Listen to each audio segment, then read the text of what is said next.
Quando caminhamos pelas ruas de Pelotas, a história da própria cidade nos é contada através de suas casas, sua arquitetura. Essa história ela vai começar lá com José Pinto Martins, que em 1777 acabou se mudando para a Vila do Rio Grande.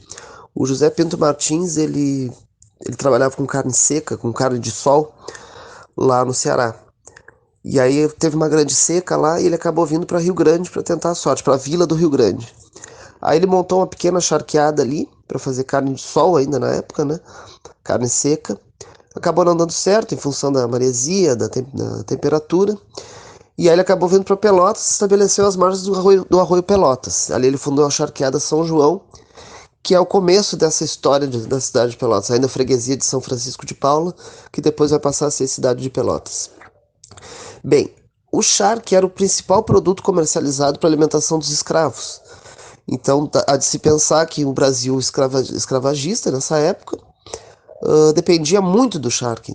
Então a exportação para outros estados era bem grande. Isso fez com que a cidade crescesse muito rapidamente, assim. Então, a partir já de 1830, 1825, por aí, grandes construções já são feitas em Pelotas. Então, cada vez que a gente entra ou passa por um desses casarões históricos, que são todos, em geral, em estilo colonial português, cada vez que a gente passa por esses casarões, a gente está passando por um pouco da nossa própria história. Isso, de certo modo, dá uma sensação de pertencimento, né? Dá uma sensação da gente se compreender enquanto pelotense. É claro que essa história não é só bela, né? Ela também tem que ser pensada do ponto de vista da escravidão, né? A maior parte desses prédios, dessas casas, foram feitos por mão de obra escrava, né?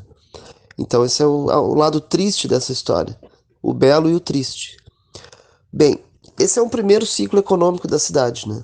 Que vai acabar fazendo com que Pelotas tenha um banco chamado Banco Pelotense, que acabou fechando as portas em 1936, mas enquanto estava ativo, o Banco Pelotense chegou a ter uma das maiores, se não a maior, se não o maior volume de depósito em dinheiro da América Latina. Então isso dá para a gente entender um pouco o tamanho que tinha e a importância que tinha a cidade de Pelotas no contexto nacional.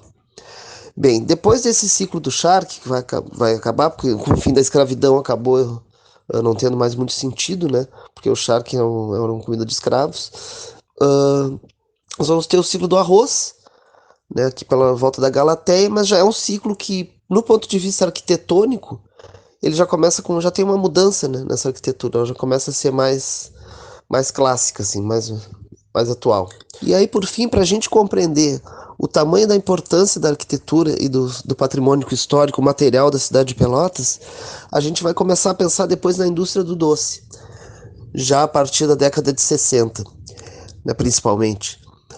Essa indústria do doce fez com que a cidade brotasse na cidade de cortiços, por exemplo, que era para abrigar essa mão de obra dos trabalhadores da indústria de compotas, principalmente. Então, quer dizer, quando a gente passa por um cortiço lá da década de 50, 60, nós também estamos passando por um pouco da nossa história, né? Então, a beleza do patrimônio histórico de Pelotas está nisso, né?